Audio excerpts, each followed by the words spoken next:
ఒక్క శ్రీశైలంలోనే ఇష్టకామేశ్వరి ఉంది. ఆవిడ్ని దర్శనం చేయడం అంత తేలిక విషయం కాదు. ఏ కారు వెళ్ళదు. శ్రీశైల క్షేత్రంలో ఉన్న కొన్ని జీపులు మాత్రమే వెళతాయి. అది కూడా గుండెదిట ఉన్న వాళ్ళైతేనే వెళ్ళగలరు.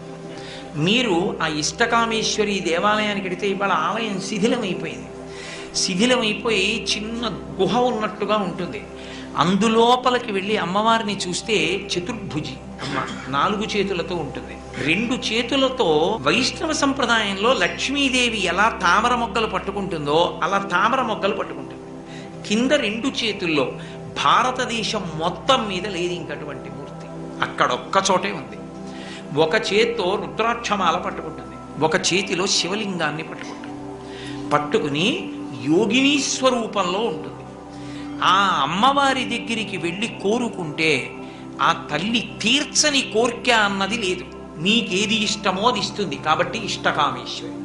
అందుకే భారతదేశం మొత్తం మీద ఇక ఆ రూపం లేదు, ఒక్క శ్రీశైలంలోనే ఉంది.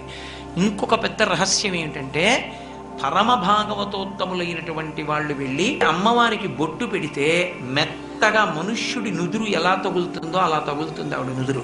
ఉలిక్కి పడతారు. ఈవిడ విగ్రహమా మానవకాంత అనిపిస్తుంది.